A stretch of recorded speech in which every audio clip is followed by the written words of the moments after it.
Welcome to another Star Wars Goldfish video. Today we are building and painting the new 3D objective tokens for Star Wars Legion. Printed out the instructions kit. You'll have to go to AMG's website to download them. Overall, this kit is pretty great to put together and paint. Most of the pieces are in, at most, 4 pieces. Most of them are either 2 or... No, none of them are actually just 1 piece. All of them are either like 2 to 3 pieces. And most of them come with custom bases with little indents in them, which are pretty nice because you get this nice little base for them. The only negative part about it is like, you lose some customizability of them, but pretty great. Oop, popped off a little bit there, but it's all right. Probably a little bit more glue. Now, this is the only flight stand one. It just goes straight through the middle and attaches at the top there. If you want to do like a good paint job for the base, I probably recommend leaving it off, prime it up, paint it up, and then glue them on afterwards. And this is the grenade box. It goes together in 3 pieces.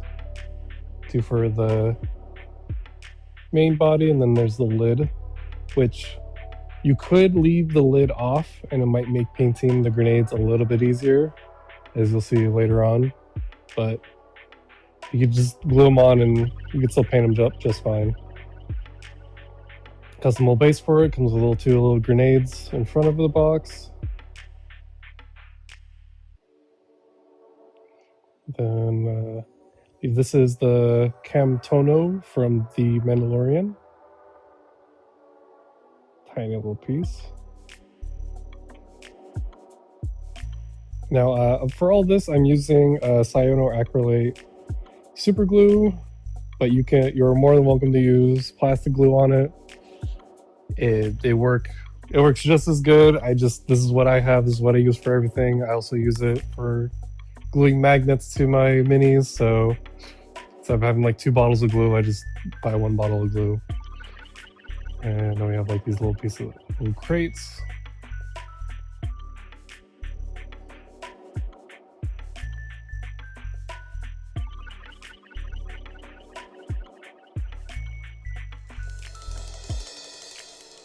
Just together. Very snug. Very minimal cleanup on most of these. They're very small attachment points on the sprue.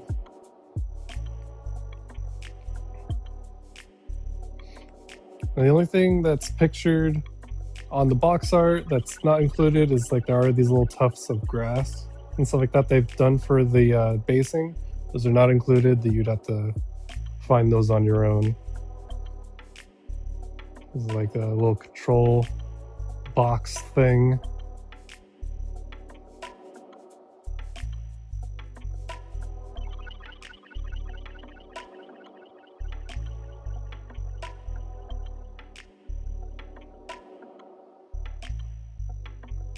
And then here to the thing that's gonna confuse most people, it's the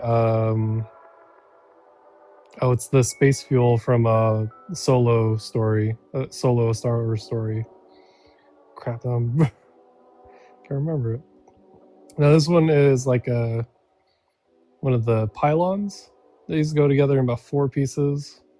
Build the center and then just kind of slap on the sides onto them. And one of them has like a little like mushroom top thing to go with it.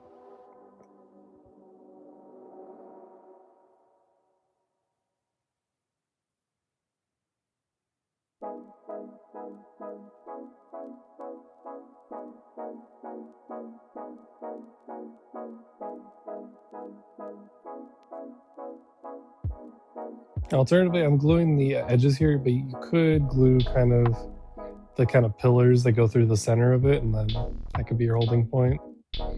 Or you can kind of slap them together and just glue it all to the base. I think that could be an option as well.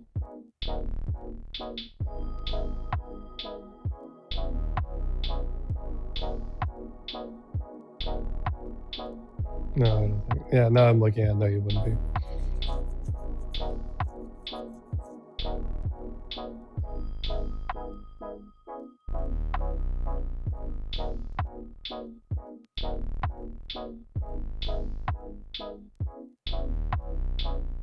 It is nice that we have these 3D tokens now. Before we had just flat discs.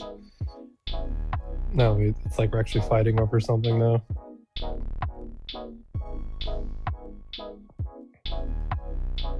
I just wish it came with like just like 2 more, so you could use it for every single objective in the game. But the 4 is still nice. Just gotta maybe print out your own for the last 2.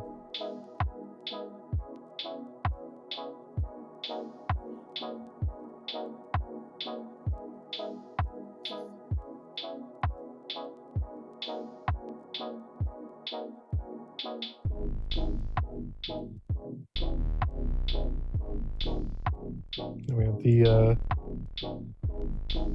I'm gonna call it the explosive container because they painted it red. But it could be anything you want it to be. It could be you want it to be gasoline, you can make gasoline. You want to make it I don't know, gold box or something. That would work as well.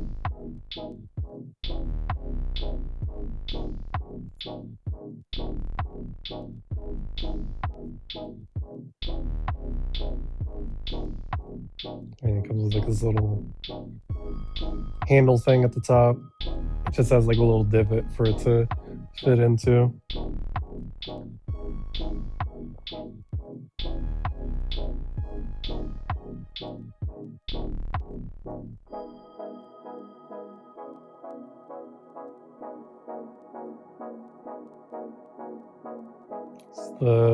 What looks to be like the hyperdrive from episode 1, but pretty sure it's just like a control thing. I think it's from Rogue One, like when they're on the beaches running around, but I could be wrong. Now for priming, I went with I have an airbrush. I wanted to get some practice in for it. I'm using Pro Aquarel's white primer. I prime most of my stuff in white because if I'm gonna paint something a little bit brighter, I like for it to be a little bit brighter and just fill in the shadows with like a wash or something. I haven't used the airbrush too much, so you're welcome to critique me on it. I'm still learning it a bit. If you're looking in to get it, I recommend it just based on cost saving on priming. Like if you just only use it for priming, you'd save money on rattle cans. Because that one bottle that I was showing earlier, I'm pretty sure people can tell you it's like worth like 20 cans of rattle can primer. This is one of the only negatives I have about some of the bases, that it's completely flat underneath, so you can't fit magnets underneath it. Because normally I would like kind of attach my minis to like a metal plate and then I would prime everything. But without being able to affix them to something, I could have like glued them or taped them down and primed them all up, but this is how I did it, so it's something I would improve upon in the future. But everything primed up well. I did do this outside, so my glasses started to darken up with the transition, so I had a hard time telling like, oh, is this gray or is that white?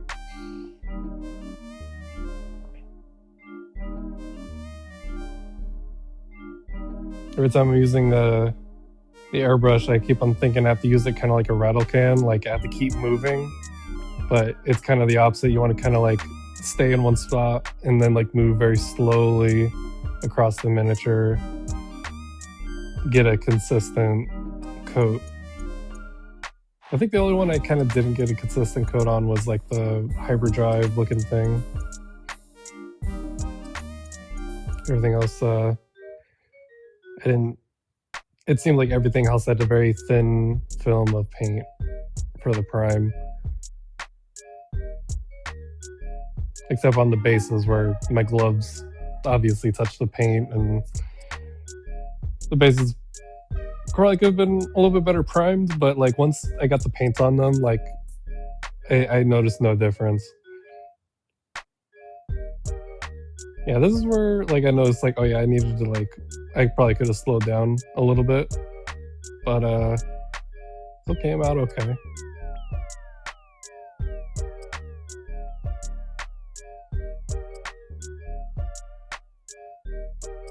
I did speed up this footage a little bit just to try to make this a shorter video.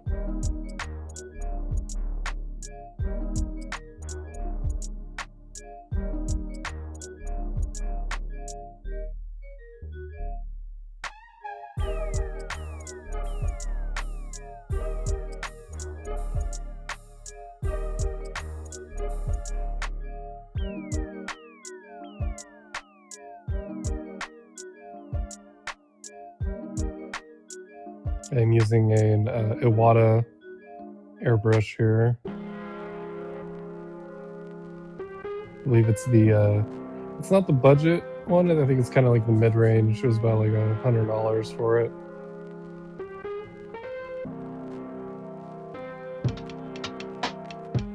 And you see I'm kind of like missing some kind of gaps there, but it's still got some paint, so it's still going to have everything stick to it. It's fine.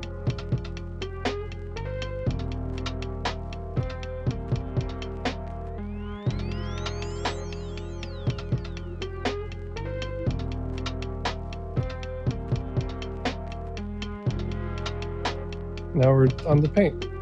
So first we use Pro-Aquil Co Black to kind of fill in the gaps here. I do recommend using this paint sparingly, as it's just extremely dark. Like it's like a Vanta black. If you use it on anything, you're gonna lose detail on anything kind of flat on it. And the brush I'm using here is just a single O.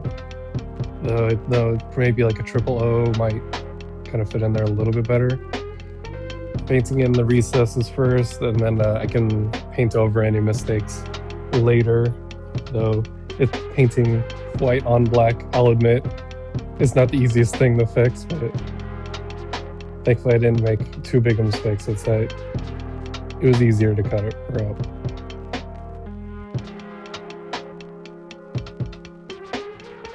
Now you don't want to get like a giant bubble of paint on the tip of your brush. That can cause it to not flow as easier. If you do get a little bubble on the tip of your brush, you might want to like rub that off on some paper towel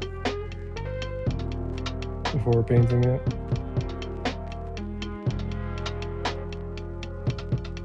But I feel like I got to do it without too many mistakes.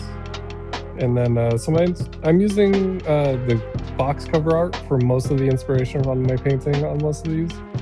So I really want it. So for my white, I'm using Secret Weapon Miniatures Weathered Wood. That paint line is not available anymore, so I do recommend downloading an app called Paint Rack. It would allow you to like look up all the paints I'm using and then find colors that are similar or very similar like what I'm using, and you can either try to recreate what I'm doing here, or you can find something similar that kind of fits what your vision would be for this project. The white I'm using is more of kind of like a cream color. It's not like a direct white.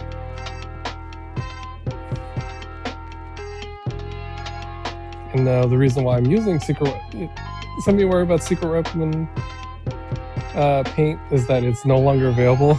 I bought them years ago, and like I'm still working my way through the paint. And they worked really well, so I just continue to use them. If I were to recommend a paint line, like you just want a paint line to just go all in on, not have like a bunch of different paints, I think a good paint line would be Pro-Aquil. They have a lot of paints that are really like beginner friendly to use. Like you pretty much just put it in a paint pot with a wet brush and you could start painting with it, not have too many problems. Now, they are more expensive than other ones, but it's an expensive hobby. Yeah, you don't have to buy the whole line first. You can buy just paints that you need for your projects first, and then you can slowly accumulate the whole collection. So, just like how wargaming works, you start with one faction and slowly build it out to like a list you want to play, and then you start delving into the other aspects of your faction.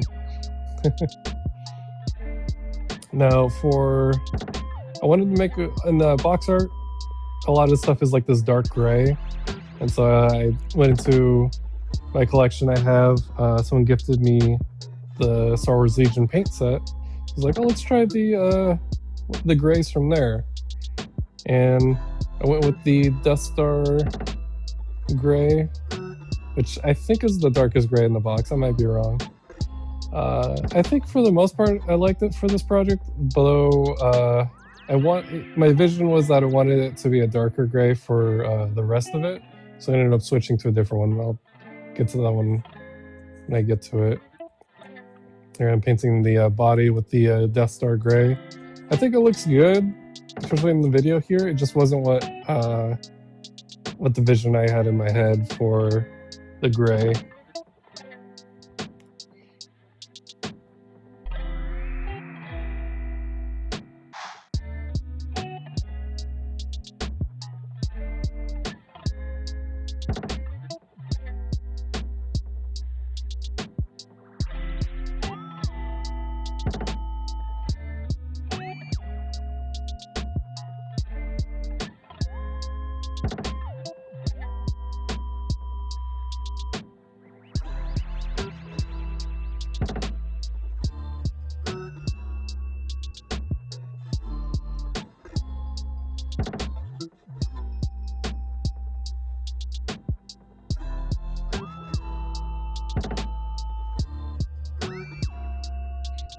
Now for the base, there's these like little light panels. I'm going to use this yellow, so an orange, or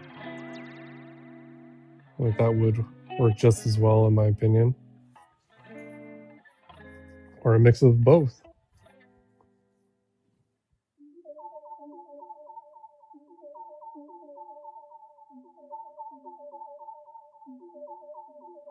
Now here is where I use a secret weapon, I believe Dark Wood.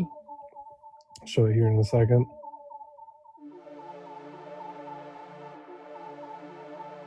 And that was more of the gray that I wanted to go for, kind of contrast more with the white, and then it kind of looked a little bit more like the box art, in my opinion. Now I could have tried more layers of paint with the Death Star, or like added a wash afterwards, and maybe that would have achieved a similar look, but I decided to just paint over my mistake and went with this, which I think it came out pretty great once it's all put together. I did notice this paint wasn't flowing as well as other ones, so on some of the flat panels it's not as consistent, but it looked a little more weathered. It looks pretty great. I'm gonna paint kind of tips here, because in the box art they have just a little bit of color to the tips.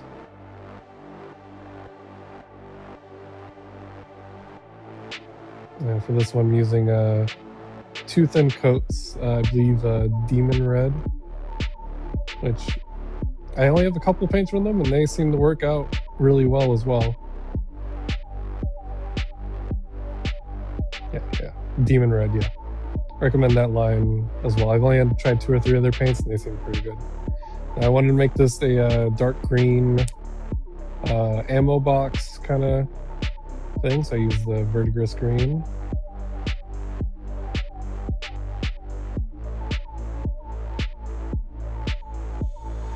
Probably could use the bigger brush for this panel, but taking my time. It's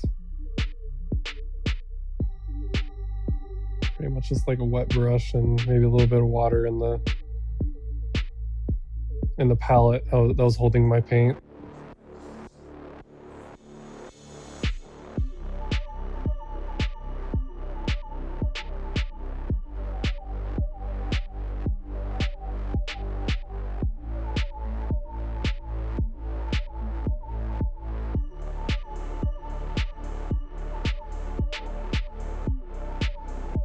Now, if you're ever asking me like now this isn't exactly a paint channel, so if you're ever gonna if you're gonna ask me for advice on it, I'm always gonna go for whatever's easiest. So on the inside of this grenade box is kind of like a foam insert, so I went with this gray. It's like this is more of like a black gray than a dark gray. So I try to emulate like a foam insert. And painting little bubbles was alright. It's just painting around the grenades wasn't the easiest, though you're able to just paint over it just fine. Like for example, I'm gonna paint the grenades black because I wanted to do them in a metallic, and metallics usually kind of handle a little bit better. So here I've got the Pro-Rock black again, and I'm putting it on there so that the metallics look better. And so then I could paint over those little mistakes that I did with the gray. And I'm gonna paint the handles as a metallic as well.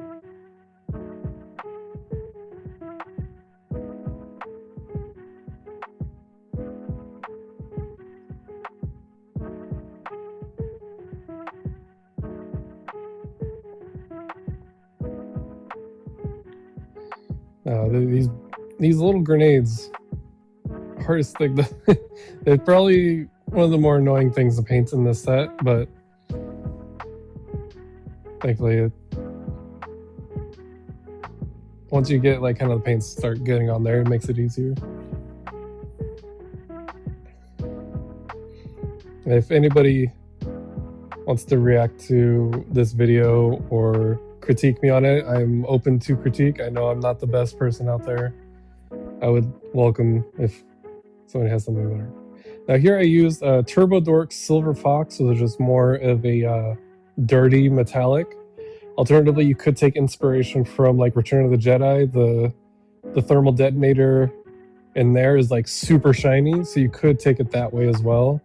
I wanted a more slightly grungy kind of metallic look for my grenades, so I went with Silver Fox.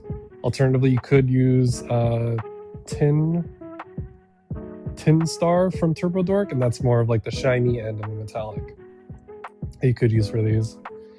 Or you can make them gold. There's little gold baubles. They don't have to be grenades. They could be little gems or something. I don't know. And here I am kind of painting over my mistakes.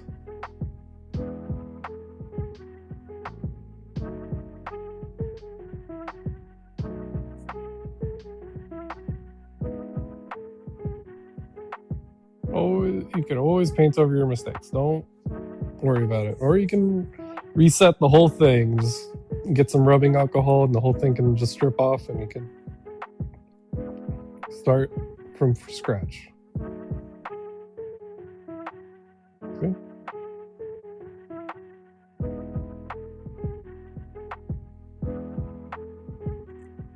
Now for the base, or for now I'm gonna add a little bit of wash, which is sewer water. It's more of like a brown green-ish wash because I want to kind of give it the box a little bit more of a weathered look.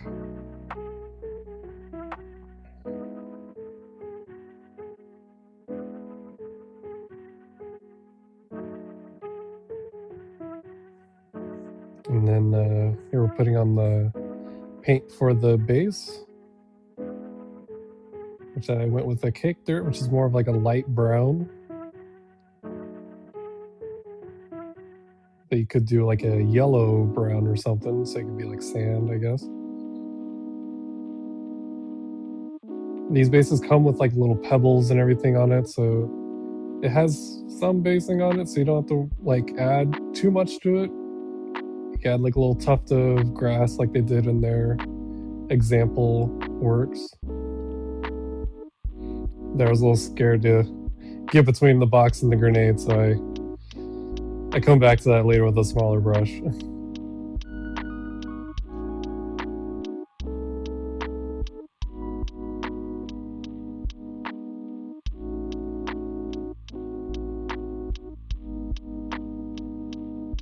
There we go. And now you can see everything's like starting to dry a little bit on the inside of the box, and you don't really see any of the spillover mistakes. I think it came out pretty good. You could also put like maybe a wash over the base if you wanted to like make it more muddy looking or change up a little bit. This one, I wasn't as inspired to paint this one, so just kind of matching what they did on the box art. It was mostly just all one color. If you want to take the extra time to paint this one up, you could paint in all the knobs and dials and screens on the control panel. But I went the easy route on this one. It's kind of like a portable scanner thing.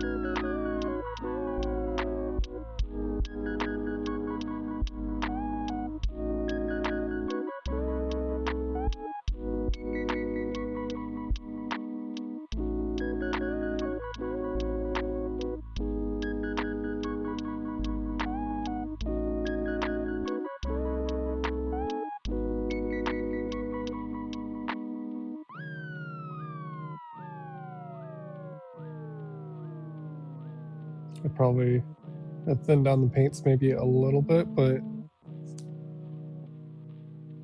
I hit it with a second coat, and after the second coat, everything kind of comes together.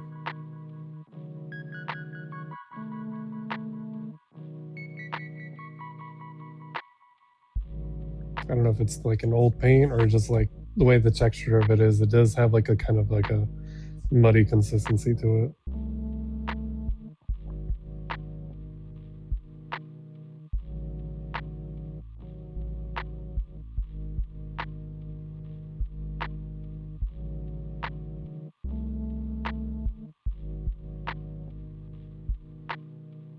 Yeah, that's one of the more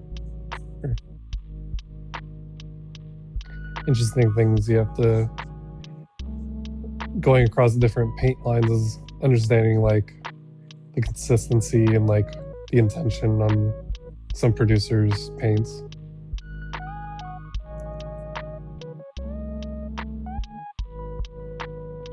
Definitely recommend swatching your colors when you buy them, so you understand how they're gonna look once you get it on a model.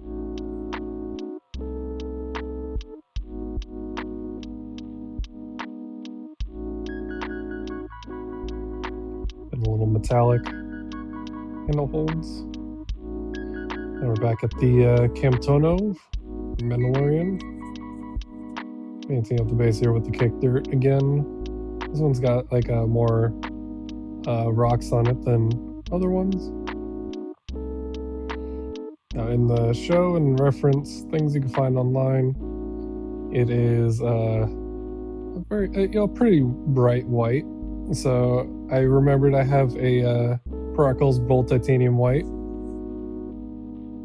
which I think it's a pretty awesome white. I'd recommend, if you're looking for a white, I definitely recommend this one, adding it to your collection.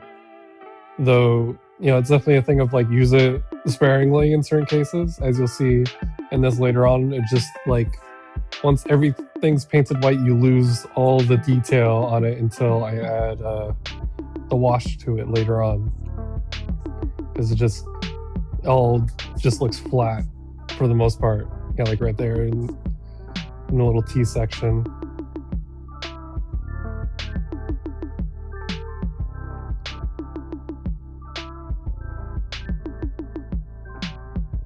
It's bright. Here I grabbed the sensor bulb thing to kind of show you the difference between the two whites, and it's very subtle, but yeah, you can definitely see is like the left is just that is white, whereas the right it's more of like a cream white. And here I'm using the good old Nuln Oil, which is definitely more of a I'd say it's a gray wash, but I believe most people say it's a black wash. But I mean, compared to Pro Eccles black wash, Pro Eccles will like make like a dark line, whereas this one it's definitely more of like a shadow. So like if you're going for more of like a comic book kind of look, you could do the Pro Acryl black wash here and it would just be more of a solid line, like it was like drawn. But if you do Nuln Oil, it looks more like, you know, the light's coming from the top and it's kind of shadowing the creases of this container. Don't need too much wash, you know, if don't like just drown it in wash. If you selectively add wash where you want it to, it could look a lot better. At least it makes like the white or the colors on top pop a lot more. You don't have to go back in and add the highlights because you're just doing the shadows. So the highlights could still be useful on this, kind of so you could differentiate different sections of the miniature. Here I'm just like kind of drawing on a line around the edge of the top part there.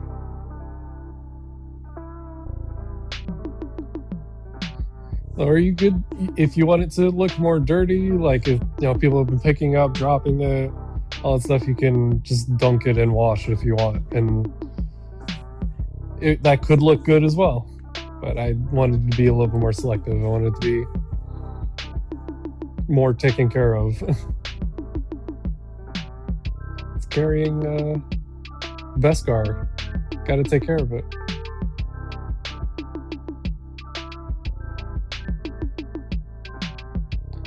Now for this, I wanted to make it like this really shiny tin metallic, so kind of painting on Pro Acryl's black here first, so I can apply the metallic on top of it.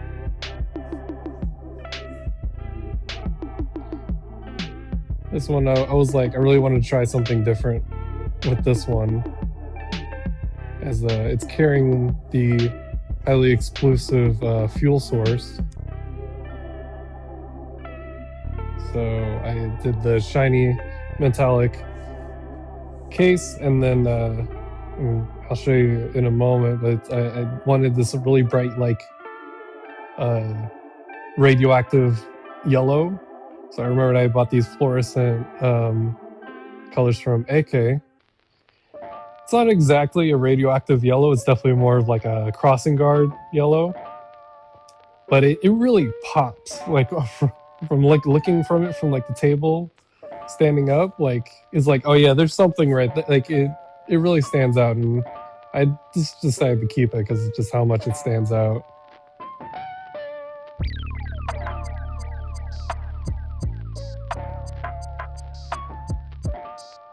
Yeah, AK has a whole paint set of fluorescent colors.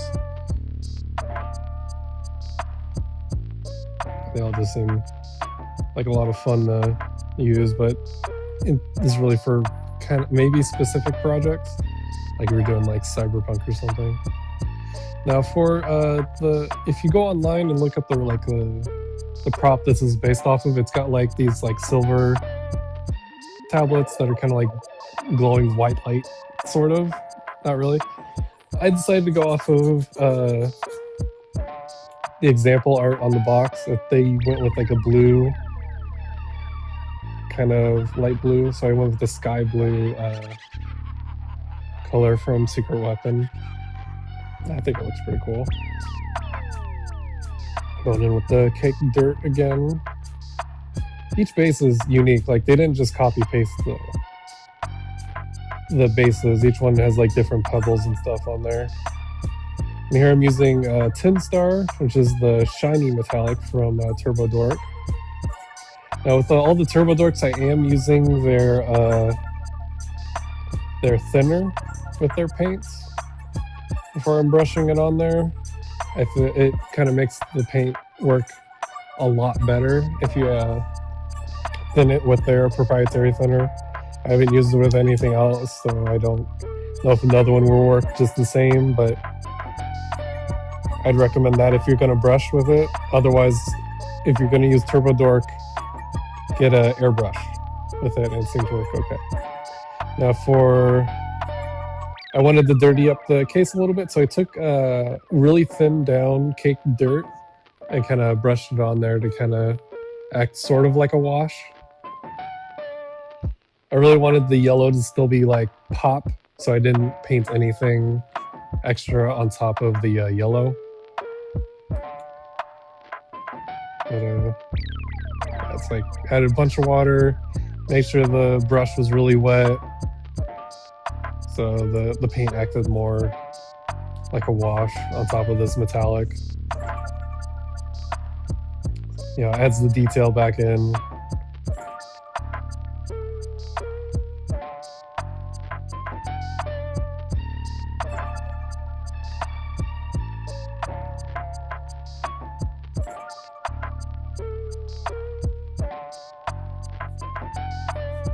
You know, back on the dark wood gray.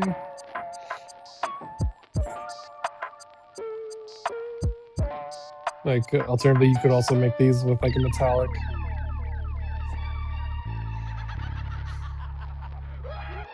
Because I just decided to try to keep it all the kind of dark gray,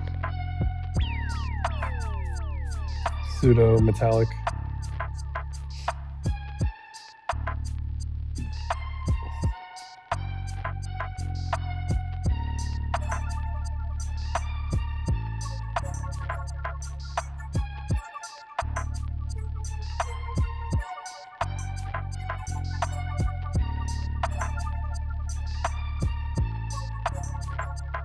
Kick dirt again.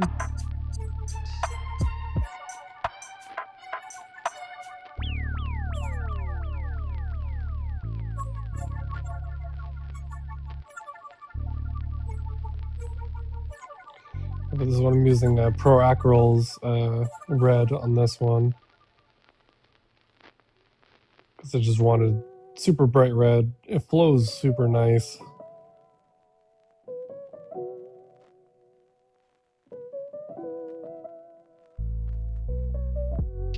It definitely gives it that like danger, don't shoot this look of it.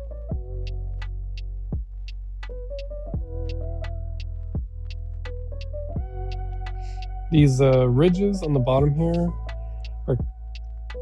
My only quirk about this model is that the ridges on the side are not consistent. There's some which are really deep in there, and then there's some where they're just completely flat. So it makes kind of painting them a little bit annoying, because some it's like, you know, you can get like a ton of paint in there and make it really dark, and the other one's like you're almost like free-handing the paint in there.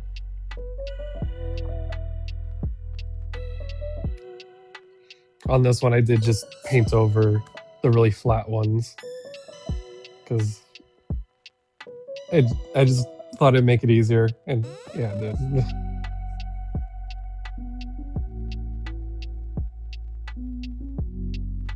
Yeah, for the slots, I decided to try the luminous orange, which with the white underneath definitely made it a little bit more of like a yellow, but it definitely pops out of those things. Now, I did make a bunch of mistakes on these. I had to kind of go over with the red, kind of cover up some of the, what'd you call it, like bleed over, or... But go always correct your mistakes. Don't be afraid to make mistakes.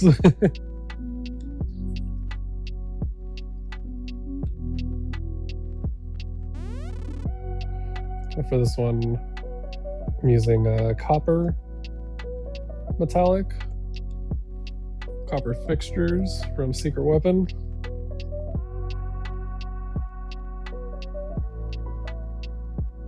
Try to give it more of a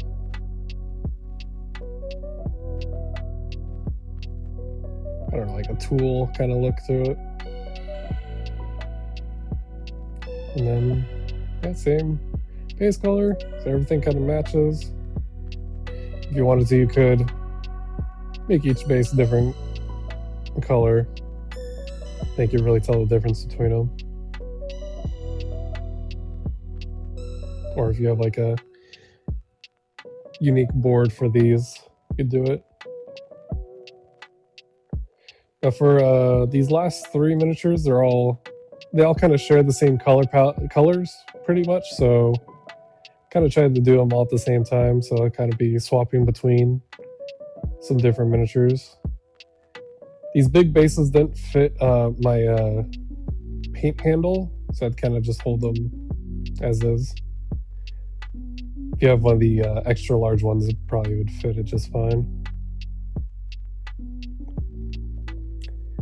These big flat panels definitely show off how not as thin as I could have been on my paints, or just you can see all the brush strokes. So like if you're looking for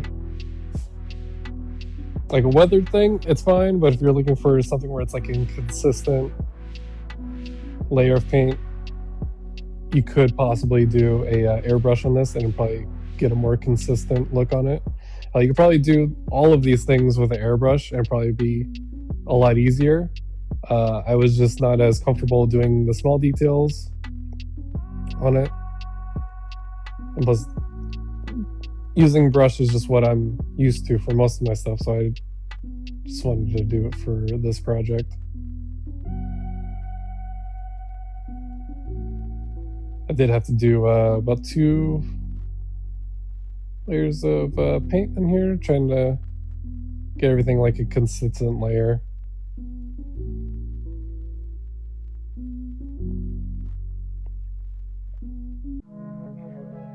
Here's on the, I just want to call it the hyperdrive because I don't know what else you can call it. Like, it's not like there's like no controls on it.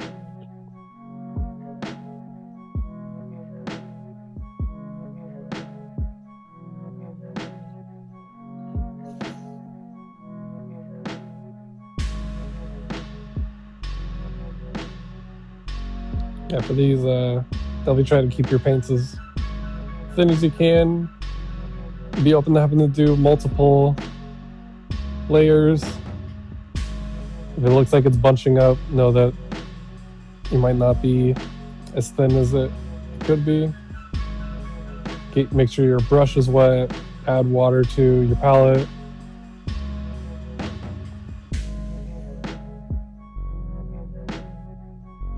Now, you probably don't want to make it too thin, but just be aware of like how the paint's kind of resting on the miniature.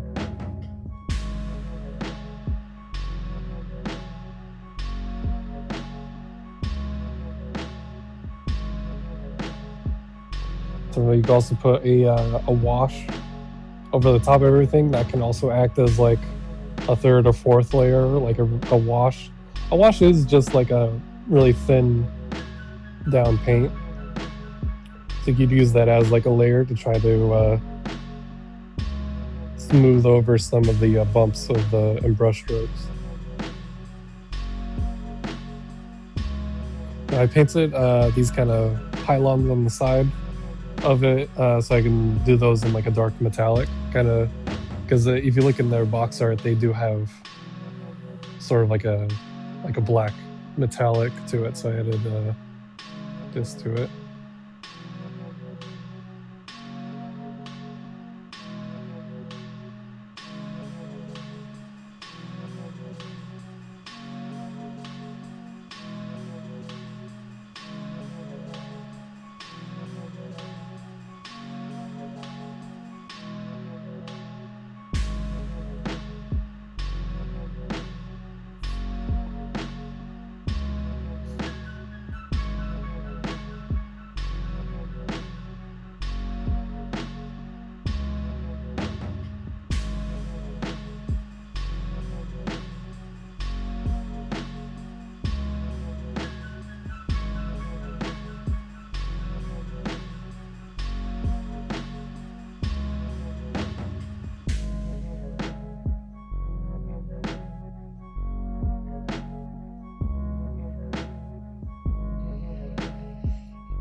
And then adding some little red indicator lights.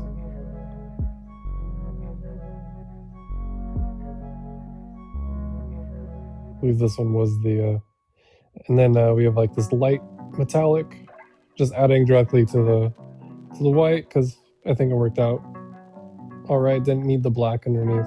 Probably though, if you wanted the metal to pop or shine more, having a dark undercoating helps.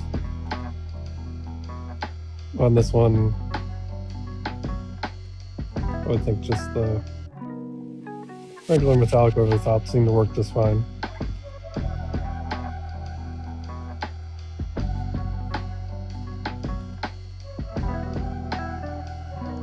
And then back with the rubber for the hosing there.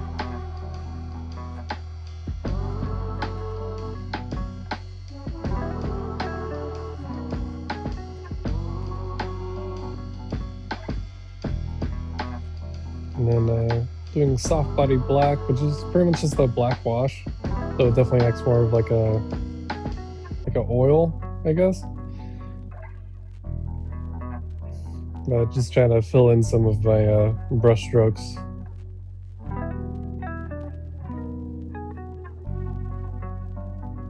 And definitely makes it more of like a black instead of a gray.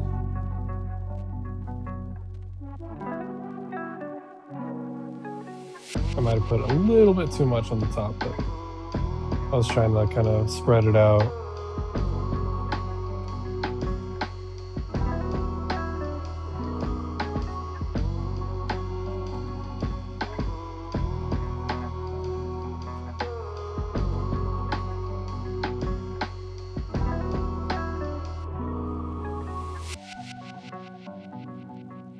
And then here I'm trying to fill in some of the lines on the little metal piece here so they kind of stand out a little bit better. Just doing a little bit of wash and trying to get in the crevices. And it looks like it's like got blasted a little bit. Here they are together. They look like they belong together because all the bases look the same, and kind of try to keep the colors similar there. Well, thank you for watching the video. Give me a like and subscribe. I'd appreciate it. If you want to see more content like this, let me know. Thank you. Have a good day.